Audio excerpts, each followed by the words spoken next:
अपने को पता है रूट टू है परिमेय, लेकिन जैसे अभी अपन ने जैसे भाज्य संख्या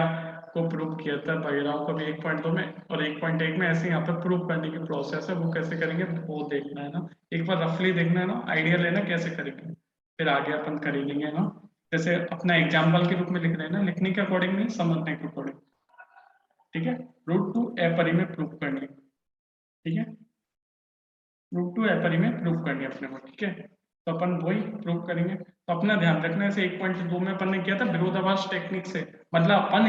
अपरिमेय सिद्ध करना है अपने को। तो अपन को पता है अपरिमेय, तो अपन को अपरिमेय सिद्ध करनी है, तो अपन इसको उल्टा मानेंगे। उल्टा, उसका उल्टा क्या हुआ, मान लिया, विरोधाभास के लिए माना, आप लिख दोगे विरोधाभास के लिए माना। रूट टू क्या है, परिमेय। ठीक है, स्टेप से स्टेप कनेक्ट करने की कोशिश करना है। पहला पता कैसे चलोगे, क्या कहां से आगे बढ़ोगे, अपरिमेय, अतः इसका उल्टा मान के चलेंगे अपन। तो रूट टू परिमेय हो गया, तो परिमेय आ गया। तो परिमेय के बाद बोलो परिमेय का यूज करो। परिमेय क्या होती है, परिमेय तो रूट टू को किस फॉर्म में लिख सकते हो, पी बटे क्यू के रूप में, पी बटे क्यू के रूप में। लेकिन परिमेय की अभी अपन ने पूरी परिभाषा थोड़ी लिखी है, परिमेय तो पी बटे क्यू के रूप में लिख दिया। पूरी परिभाषा लिखो परिमेय की, परिमेय में क्या होगा, पी और क्यू क्या होंगे, पूर्णांक होंगे। और एक चीज और अपन ने बताई थी यहाँ पे कि एचसीएफ होगा पी और क्यू का, वो होगा भाग, मतलब पी और क्यू में किसी और एक के अलावा किसी अन्य संख्या का भाग नहीं जाएगा। ये अपना ये हो गया। ठीक है, तो अब यहाँ से आपको ये चीज तो अपन को कनेक्ट करना आ गया, यहाँ से यहाँ तक ये दो लाइन तो अपन ने कनेक्ट। फिर जब भी आप अटक जाते हैं, अपने को समझ में नहीं आ रहा, तो आप देखो रूट रूट आ रहा है, रूट हटाना अपना मेन काम है, रूट हटाना। तो रूट हटाने के लिए आपको यहाँ से याद आ जाएगा, रूट हटाना है सबसे पहले, ये काम करने में रूट जहां भी देखे जब हटाओ तो हटता कैसे है, वर्ग करने का। वर्ग कर दो, रूट टू का वर्ग करोगे तो क्या हो जाएगा, टू। और इधर वर्ग करोगे पी बटे क्यू का स्क्वायर का, ऐसे रूट टू का वर्ग किया,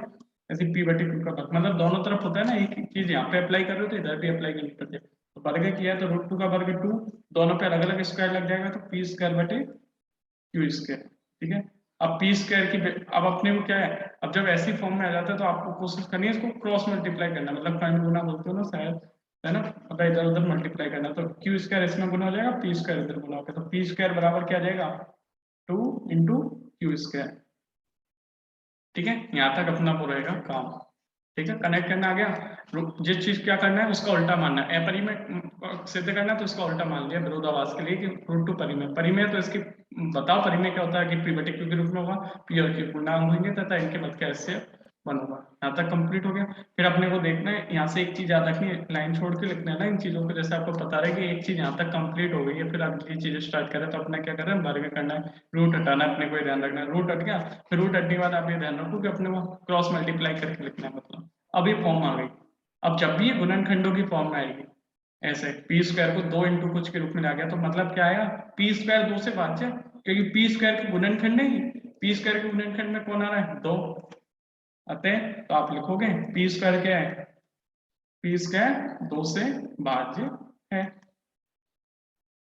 ना, पी स्क्वायर दो से भाज्य। तो एक चीज और होती है, अपन ने प्रूफ नहीं करी है, और होती है, जैसे आपको ध्यान में रह जाएगा कि यदि किसी संख्या का वर्ग कोई संख्या से विभाज्य है तो वो संख्या भी दो से भाज्य होगी। तो पी स्क्वायर दो से भाज्य है तो पी भी दो से भाज्य होगी, ये रहता है। ठीक है, जब कोई संख्या का वर्ग किसी संख्या से भाज्य है तो वो संख्या खुद भी उस संख्या से भाज्य रहेगी, पी भी दो से भाज्य होगी। ठीक है, ये यहाँ से यहाँ पे कनेक्ट करना है, ये दो लाइन यहाँ पे कनेक्ट करनी है, मेन स्टेप है ना, इसको इक्वेशन पर डाल देना कि पी दो से भाज्य। तो अपने का क्या क्या आएगा, पी दो से भाज्य प्रूव कर दी, यहाँ पे आगे अपन ये प्रूव कर देंगे कि क्यू भी दो से भाज्य, क्यू भी दो से भाज्य प्रूव कर देंगे। अभी आगे प्रोसेस चलेगी, तो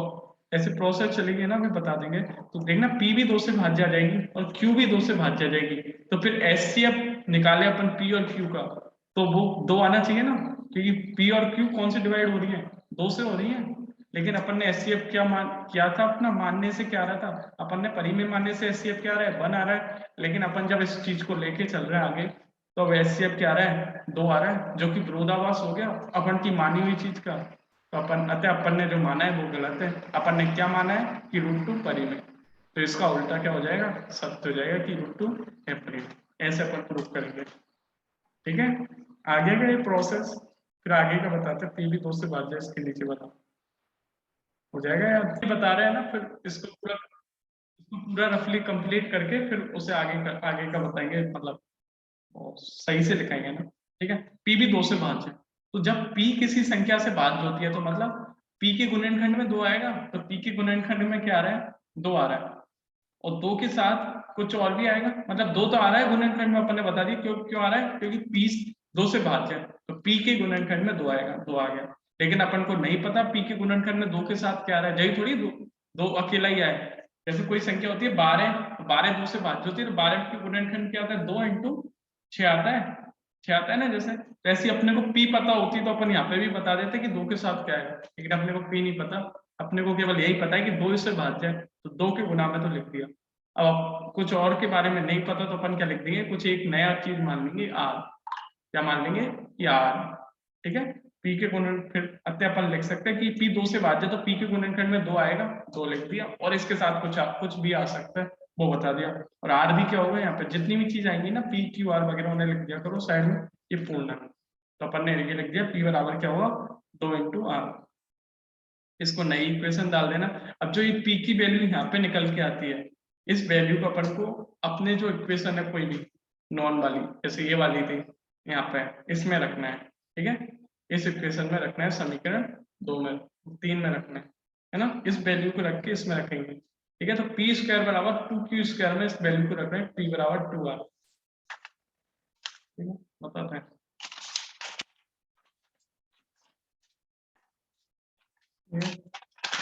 क्या रख रहे हैं, p बराबर 2r को, p की वैल्यू क्या है 2r, इसको किस में रख रहे हैं, p स्क्वायर बराबर 2q²,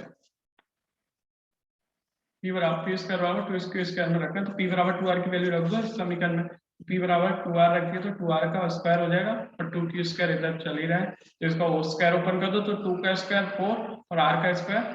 r² हो जाएगा। ऐसे 2q² चल ही रहा है, ठीक है। अब 2 से कितनी बार कैंसिल आउट हो जाएगा, 2 बार, तो q² बराबर ऐसे लिख सकते हैं, इसको इधर ऐसे, कोई दिक्कत नहीं होती। इधर वाली पक्की को पूरी पक्की को इधर लिया है और इधर वाली को पूरी उधर ले जाए तो कोई दिक्कत नहीं आती है ना। q² बराबर 2r²। अब वही चीज कि अब देखो यहाँ तक आ गया, अपने को यहाँ पे रुक जाना है। जैसे p में भी तो ऐसी टाइप की कुछ चीज बनी थी, तब अपन रुक गए थे, फिर यहाँ से क्या निर्णय निकल के आ रहा है वो बताना है। तो आप देखियो q² के गुणनखंड में क्या रहा है, 2, तो आप लिख दोगे अतः q² किससे विभाज्य है, 2 से भाज्य, q² किससे भाज्य है, 2 से भाज्य, q² के गुणनखंड में कौन आ रहा है, 2 आ रहा है। अब जब किसी संख्या का स्क्वायर 2 से भाज्य, किसी संख्या से भाज्य, तो वो संख्या भी 2 से भाज्य होगी, 2 से भाज्य होगी। तो अपन पहले क्या प्रूव कर गया था कि p 2 से भाज्य, p 2 से भाज्य है, और यहाँ पे अपन ने प्रूव कर दिया q 2 से भाज्य, तो HCF p और q का क्या हो जाएगा, 2 हो जाएगा। फिर तो HCF क्या हो जाएगा, p और q का। HCF क्या होता है, वो ऐसी संख्या होती है दोनों को कॉमनली डिवाइड करिए, तो यहाँ पे क्या आ रही है, 2 आ रही है। लेकिन अपन ने क्या मान के चले थे, अपने HCF क्या चल रहा था, HCF ऊपर अपन ने क्या माना था, p और q का HCF क्या था, बंद, ये जो कि विरोधाभास है, अतः अपन के द्वारा माना हुआ गलत है। अपन ने क्या माना था कि ये संख्या √2 एक अपरिमेय संख्या, अतः √2 क्या हो जाएगी, अपन ने माना था √2 एक परिमेय, अतः √2 क्या हो जाएगी, अपरिमेय। ये अपना रहेगा प्रूव करने के प्रोसेस। अब एक बार बता दो, और कोई स्टेप इसमें नहीं आई हो तो बता दो ना। अब फिर पहुंचते जाओ, लेक्चर साथ समझना है ना, जैसे अपन कर रहे हैं, कौन सा है, √2 एक परिमेय के रूप में है ना, परिमेय 1.4 है आपके बुक में, उसी को कर रहे हैं, ऐसे मान लो परिमेय 1.4 के रूप में, परिमेय 1.4, उसके अंदर आपको प्रूव करना है √2 एक परिमेय संख्या है, एक अपरिमेय संख्या है, √2 एक अपरिमेय संख्या है, सिद्ध करना है, ठीक है, ठीक है। आप प्रूफ लिख रहे हैं अपन इसका, परिमेय जो होती है ना उसको अपन को प्रूफ करना होता है ना, ठीक है। परिमेय के रूप में देने का तुम विरोधाभास के लिए मानो, पता कैसे चलोगे, क्या मानोगे कि अपने को इसका उल्टा मानना है, ठीक है। विरोधाभास के लिए माना, उल्टा मानो, अपरिमेय तो परिमेय मान लो, √2 परिमेय है, लिख लेना है ना जो लिख रहे हैं, समझ लेना परिमेय, √2 परिमेय संख्या है, विरोधाभास के लिए माना √2 एक परिमेय।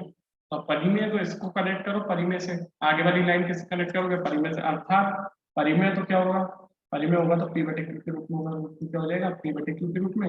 और p और q क्या होंगे यहाँ पे, परिमेय की पूरी परिभाषा लिखनी है, पी और क्यू पूर्णांक होते हैं तथा जो एचसीएफ होता है पी और क्यू के मध्य का वो क्या होता है, वन।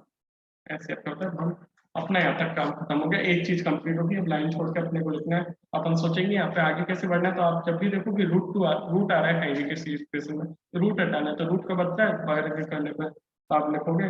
अगली लाइन में कि दोनों पक्षों का वर्ग करने पर। एक ही तरफ का नहीं होता है ना, दोनों तरफ का होता है एक साथ, दोनों पक्षों का वर्ग करने पर। ठीक है, तो वर्ग करने का इक्वेशन चल रही है तो अपने एरो का साइन चलेगा इंप्लाई का, तो वर्ग करेंगे √2 का वर्ग कर दो एक तरफ, उधर क्या करोगे पी बटे क्यू है तो इस संख्या का पूरे का वर्ग हो जाएगा, तो √2 का वर्ग क्या हो जाएगा 2, और पी बटे क्यू का वर्ग का मतलब पी का वर्ग और क्यू का वर्ग। ठीक है, अब जब भी ऐसी फॉर्म में आएगी तो आप क्या करोगे क्रॉस मल्टीप्लाई करोगे, क्रॉस मल्टीप्लाई मतलब कर्ण गुणा, हाँ सर कर्ण गुणा बोलते हैं ना इसको, क्रॉस मल्टीप्लाई करोगे तो पी स्क्वायर इधर कैसे वन से गुना होगा, क्यू स्क्वायर टू से, पी स्क्वायर बराबर क्या गया 2 इंटू क्यू स्क्वायर। जब भी इस फॉर्म में आ जाएगी फिर अपने यहाँ तक काम आ गया ना, फिर इसको इक्वेशन डाल लेते हैं। अब जब भी कोई संख्या इस फॉर्म में आ जाएगी, मतलब इस प्रोसेस में जब भी परिमेय प्रूव करेंगे अपन इतनी सारी संख्याओं को, अपन की इस संख्या में जब भी ऐसे आ जाएगा कि इस फॉर्म में मतलब 2 के गुना में, 5 के गुना में, 10 के गुना वगैरह, तो आप लिख दोगे कि ये जो संख्या है वो इस संख्या से विभाज्य होगी, अर्थात अतः पी स्क्वायर किससे विभाज्य, पी स्क्वायर के गुणनखंड में कौन आ रहा है 2, अतः पी स्क्वायर 2 से विभाज्य, पी स्क्वायर 2 से विभाज्य। अब जब ऐसा आ रहा है कि किसी संख्या का वर्ग उससे विभाज्य, तो अगली स्टेप आप हमेशा ध्यान रखना कि अगली स्टेप में क्या हुआ, ये संख्या इससे विभाज्य होगी, जैसे इम्प्लाई पी 2 से भाज्य होगी। ये तो अपन कनेक्ट करते हैं अब तक है ना, जितनी भी चीज चली इसको इक्वेशन 2 डाल देना। ठीक है, यहाँ पे 2 लिख दिया ना, पी 2 से विभाज्य होगी, ये संख्या ही 2 से विभाज्य होगी।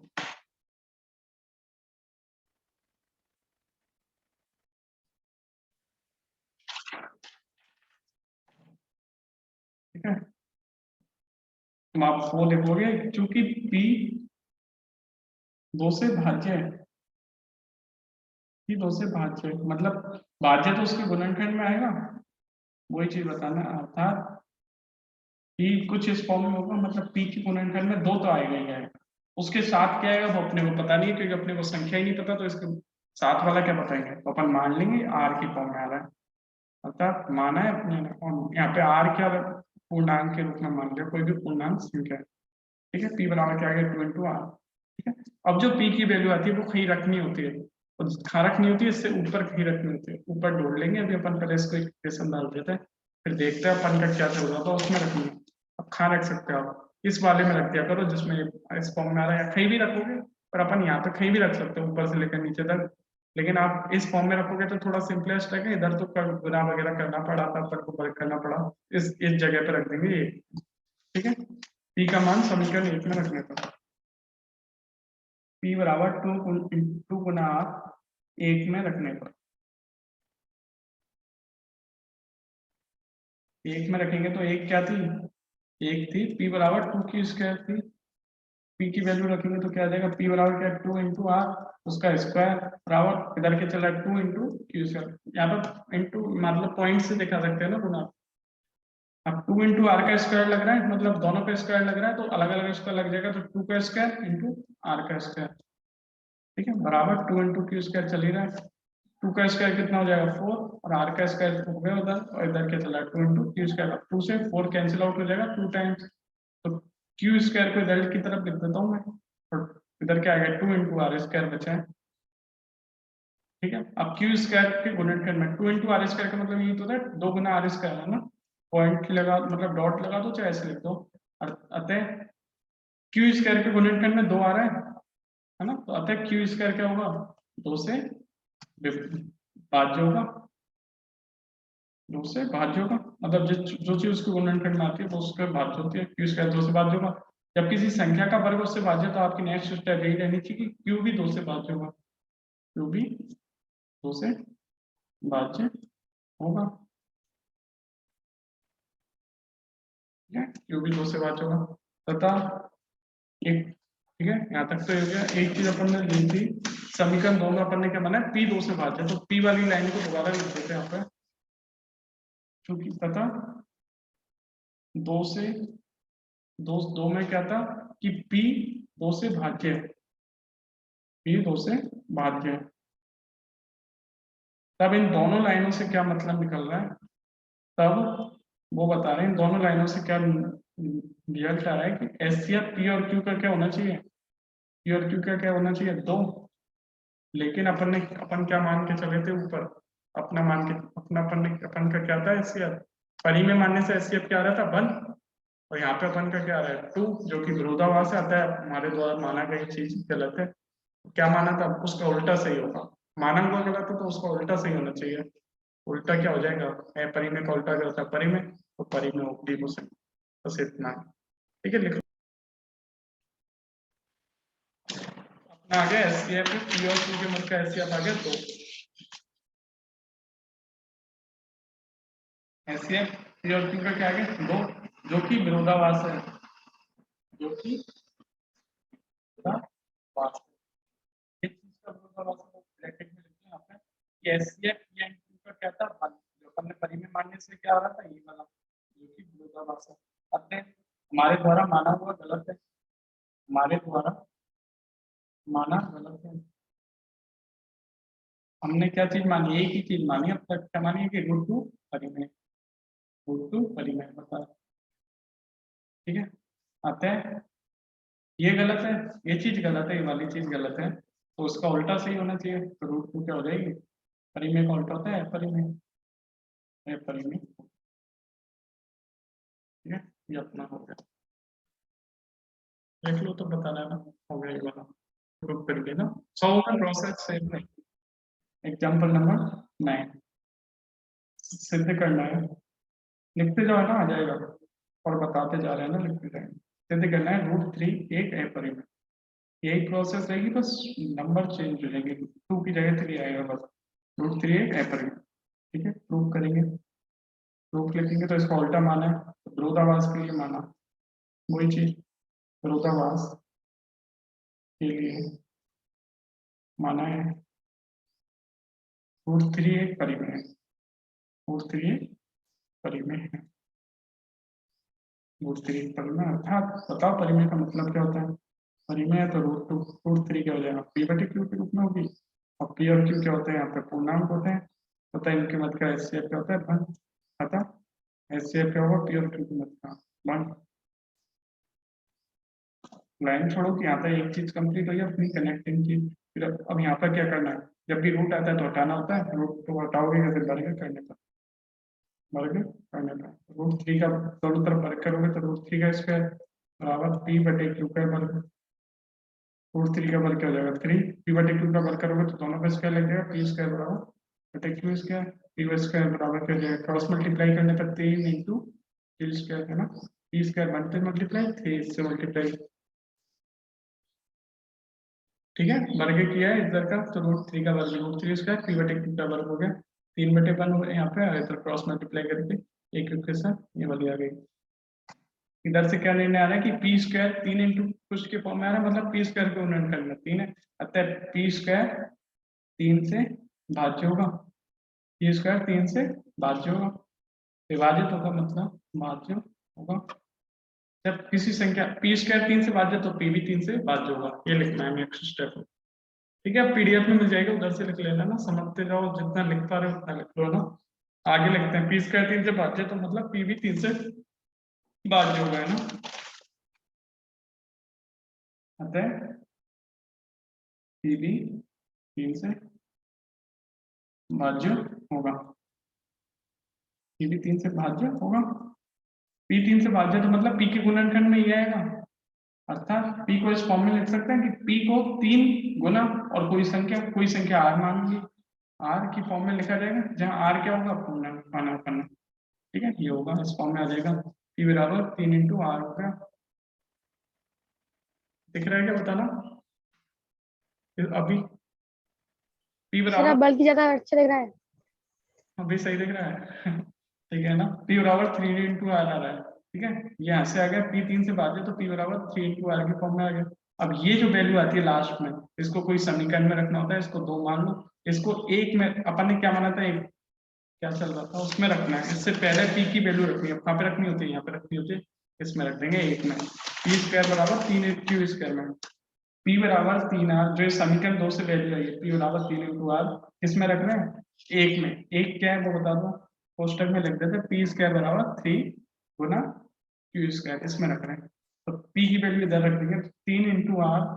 का वर्ग बराबर 3 इंटू क्यू स्क्वायर चल रहा है, तो इधर 3 इंटू आर का स्क्वायर हो रहा है, मतलब 3 का स्क्वायर आर का स्क्वायर, 3 का स्क्वायर 9, आर का square R square, 3 into Q square, कोई चीज यहाँ पे 2 से 4 कटा था पिछले टाइम, यहाँ पे 3 से 9 कटेगा 3 टाइम,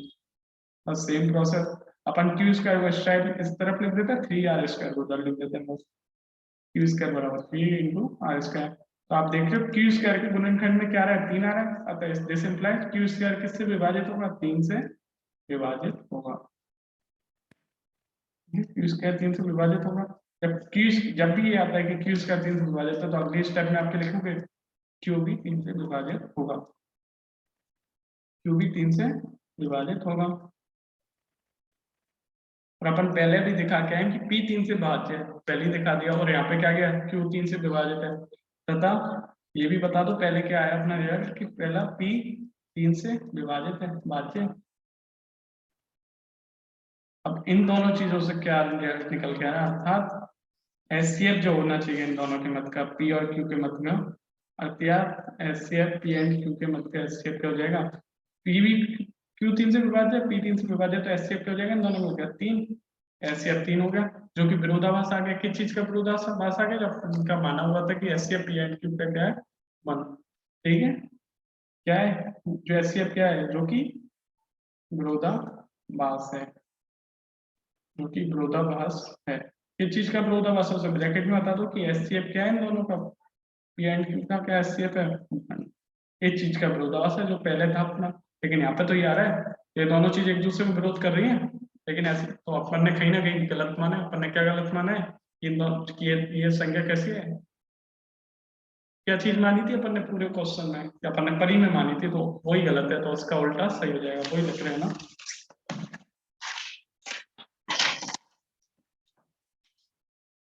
ठीक है, क्या विरोधाभास आ गया,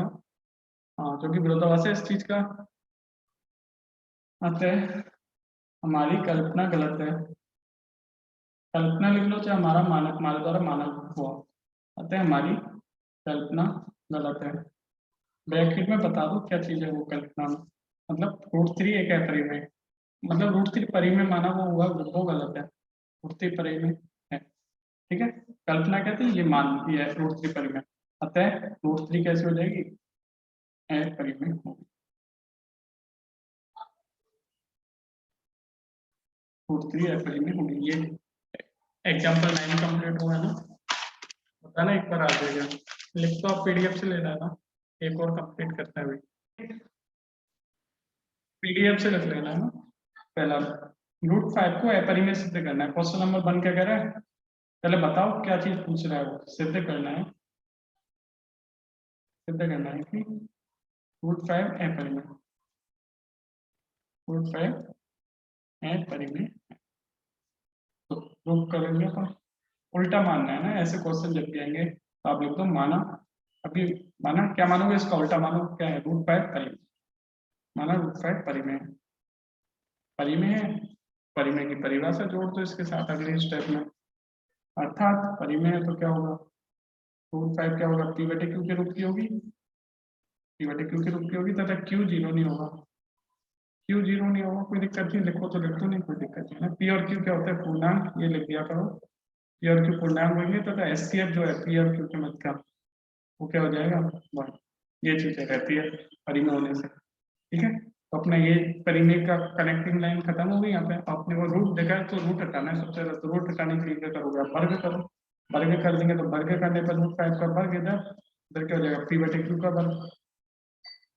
ठीक है, तो √5 का वर्ग 5 हो जाएगा, उधर पी बटे क्यू का वर्ग पी स्क्वायर बटे क्यू स्क्वायर, जब भी ऐसे आ रहा है क्रॉस मल्टीप्लाई करके इन चीजों को एक सिंपलेस्ट फॉर्म लाओ, पी स्क्वायर बराबर क्या आ जाएगा, इधर पी स्क्वायर 1 से मल्टीप्लाई 5 क्यू स्क्वायर से,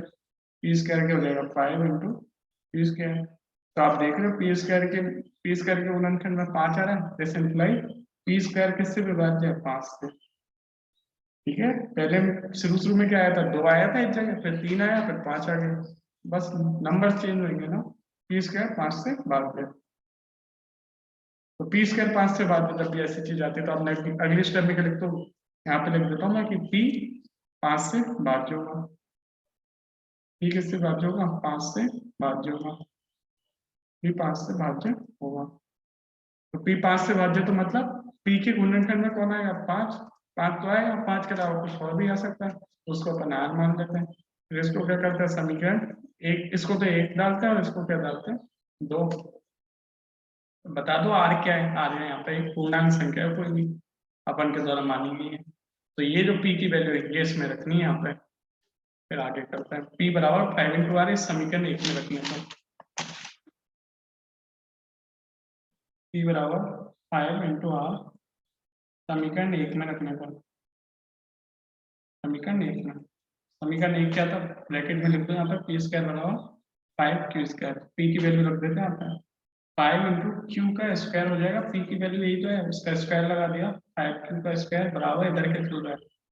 नहीं यहाँ पे पी बराबर क्या है, 5 इंटू आर है ना, 5 इंटू आर, आर है ना, और बराबर में 5 क्यू स्क्वायर, 5 क्यू स्क्वायर इधर करेंगे तो वर्ग दोनों का अलग अलग हो जाएगा, 5 का वर्ग हो जाएगा और आर का वर्ग हो जाएगा, और 5 इंटू क्यू स्क्वायर चल ही रहा है, 5 का स्क्वायर 25 और इधर क्या हो जाएगा, आर का square R square, 5 Q square चल रहा है, अब यहाँ पे कैंसिल होते हैं, 5 से 5 बार हो जाएगा, तो अब मैं क्यू स्क्वायर को इधर लिख देता हूँ, 5 आर स्क्वायर को उधर लिख देता हूँ, क्यू स्क्वायर बराबर क्या हो गया 5 आर स्क्वायर। आप देख रहे हो क्यू स्क्वायर के गुणनखंड में कौन आ रहा है, 5, अतः क्यू स्क्वायर 5 से विभाज्य।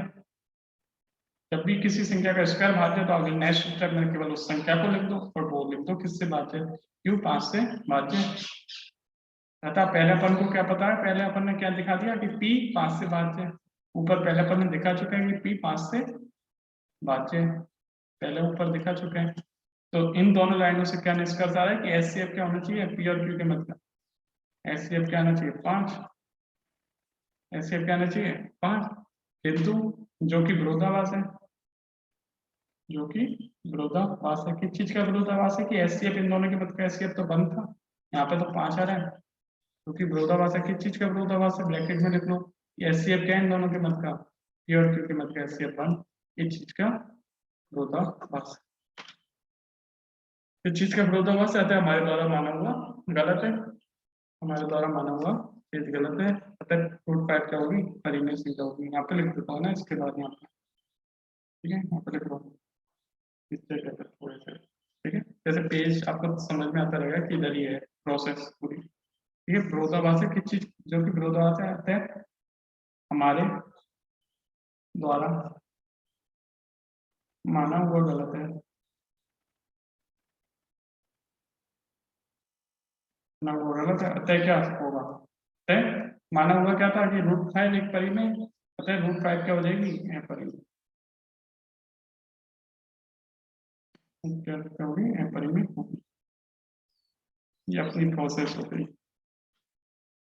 हम एक बार बता दूं जल्दी से, आगे का नहीं आया, बता दो, लिख तो बाद में लेना, वैसे भी लिख तो पाए नहीं होंगे, यहाँ पे लिख ही रहते हैं। हाँ सर आ गया, आ गया ना, और बताओ जल्दी, पार्थ को भी आ गया, यस सर, ठीक है। अब अपनी 4 मिनट बचे, 4 मिनट में अब एक बार मैं दोबारा से एक प्रोसेस को बता रहा हूँ ना, एक नए एग्जाम्पल के रूप में, आपका एक्सरसाइज का तो है नहीं, क्योंकि अब जो क्वेश्चन है वो अलग तरह से होंगे ना, मतलब ज्यादा अंतर नहीं है, मतलब अब 3-4 लाइन में खत्म हो जाएंगे वो लोग इन्हीं चीज का यूज करके, तो अपन उधर प्रूफ नहीं करेंगे, अपन जो आज प्रूफ किया ना उन्हीं चीजों का उपयोग करेंगे उनमें, ठीक है। तो वो कल से स्टार्ट करेंगे, उनमें ज्यादा कुछ है नहीं, अभी अपना क्या चल रहा है, अपन एक चीज बता देते हैं उसको, इन्हीं चीज की इस प्रोसेस को एक बार रिपीट कर देते हैं ना, जैसे एक बार अच्छी तरह आ जाएगा, लिखना तो है नहीं है कोई वो, अपना जैसे कोई क्वेश्चन है यहाँ पे कुछ भी बन सकता है ना, जैसे अपने यहाँ पे ले लेते हैं रूट 7 को अपरिमेय सिद्ध करना है ना, समझना जरूर है ना, लिखना तो है नहीं आता, रूट 7 अपरिमेय सिद्ध करना है, तो फिर प्रूव करो, ठीक है, ध्यान से देखना है ना, अब भी नहीं आती तो प्रोसेस आज रोक लेना ना, अभी उल्टा मानना है, उल्टा मानना, कनेक्ट करना, ध्यान रखना है ना, अपरिमेय, अगली स्टेप ध्यान रखो, रूट 7 को परिमेय लिखो, ठीक है। नेक्स्ट स्टेप आ गई। इसके बाद तो जब परिमेय आ गई तो इसको एक्सपांड कर दो कि परिमेय, तो बताओ ये पी बटे क्यू की रूप भी बता दिया। पी बटे क्यू की रूप हो गई, पी की पूरी परिभाषा लिखो परिमेय की, पी और क्यू पूर्णांक होंगे तथा इनका एचसीएफ क्या होगा, पी और क्यू के मत का एचसीएफ हो गया 1। ठीक है, यहाँ तक तो ये आ गया परिमेय से। अपन को आगे कैसे जाना है, आगे कौन बताएगा, ये रूट बताएगा कि रूट हटाना है। रूट कहता है कि मेरे को हटाना है, तो रूट हटाओ, तो रूट कैसा लगता है वर्ग करने का, तो रूट 7 का वर्ग क्या हो जाएगा 7। और इधर भी जब इधर वर्ग करेंगे तो इधर भी होगा, तो इधर वर्ग करेंगे तो पी बटे क्यू का दोनों का हो जाएगा वर्ग, तो पी स्क्वायर बटे क्यू स्क्वायर। जब भी इस फॉर्म में आ जाता है कि अंश बटे हर के रूप में, तो आप कोशिश किया करो क्रॉस मल्टीप्लाई करने की, तो क्रॉस मल्टीप्लाई करोगे तो पी स्क्वायर बराबर, पी स्क्वायर किससे बना होगा 1 से, और क्यू स्क्वायर 7 से, तो पी स्क्वायर बराबर 7 क्यू स्क्वायर। जब भी आपको ऐसे दिख जाए दो संख्या गुना में, तो आप उस चीज का यूज करो कि गुणनखंड में जो संख्या आती है वो इसको विभाज्य करते हैं। ये नेक्स्ट स्टेप में आप यहाँ से पता चल जाएगा गुणनखंड वाली चीज से, तो पी स्क्वायर क्या जाएगा 7 से विभाज्य, पी स्क्वायर क्या जाएगा 7 से विभाज्य। अब जब भी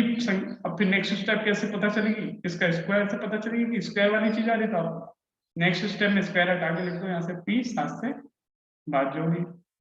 पी 7 से भाज्य होगी। ठीक है, यहाँ तक तो अपना ये कंप्लीट हो गया। यहाँ से कंप्लीट हो गया, तो आप जब भी 7 से विभाज्य, तो मतलब 7 इसके गुणनखंड में आ रहा है, तो आपको 7 से भाज्य इस चीज का नेक्स्ट स्टेप में कर लेना। 7 से भाज्य तो पी के गुणनखंड में कौन आएगा 7 तो आएगा, 7 के अलावा कुछ और भी आ सकता है, उसको कुछ मान लो, अपन मान लेंगे, आप बता दो पूर्णांक है कुछ भी। ठीक है, नेक्स्ट स्टेप हो गया। अब जब ये वैल्यू जो नहीं आती है उसको कहीं ना कहीं रखना होता है ऊपर। अब कहीं ना कहीं सही सी जगह कौन सी लग रही है, ये वाली लग रही है, इस जगह रख दो। पी की वैल्यू इधर रख देंगे, पी की वैल्यू यहाँ पर रखना है बस। पी की वैल्यू यहाँ पर रखेंगे, तो पी की वैल्यू क्या है 7 इंटू आर, इधर रखेंगे तो 7 इंटू आर का वर्ग, मतलब 7 का भी वर्ग और आर का वर्ग, 7 का वर्ग क्या हो गया 49 और आर का वर्ग आर स्क्वायर, और इधर क्या चल रहा है 7 क्यू स्क्वायर के बराबर चल रहा है। ठीक है, अब 7 का इधर डिवाइड करो, दोनों तरफ 7 से कट जाएगा, मतलब 7वां, तो इससे आगे इधर लिख देता हूँ मैं। ठीक है, तो क्यू स्क्वायर बराबर क्या आ गया 7 into R square, Q square बराबर 7 इंटू आर स्क्वायर। जब भी आपको पता है जब इस फॉर्म में आती है गुणनखंड के रूप में, तो आप नेक्स्ट स्टेप पे लिखते हो कि ये इससे विभाज्य, क्यू स्क्वायर क्या लिख दोगे आप 7 से विभाज्य होगी, ये लिख दोगे। फिर जब भी स्क्वायर भाज्य तो क्यू भी उससे विभाज्य होगी, नेक्स्ट स्टेप क्या रहती है क्यू भी 7 से विभाज्य होगी। अतः ये दो चीज आ गई, क्यू 7 से भाज्य आ गई और पी भी 7 से भाज्य आ गई। इधर से क्या आ जाएगा एचसीएफ, पी और क्यू का एचसीएफ क्या हो गया 7, लेकिन अपन का क्या था एचसीएफ, इनका मतलब एक था, लेकिन अपन का क्या आ गया 7, तो विरोधाभास आ गया। अपनी जो चीज मानने से विरोधाभास आ गया, क्या माना था ये चीज मानी थी, अतः माना हुआ गलत होगा, इसका उल्टा सही होगा। उल्टा क्या होगा, तो अपनी प्रेमिस सिद्ध हो जाएगी यहाँ पर।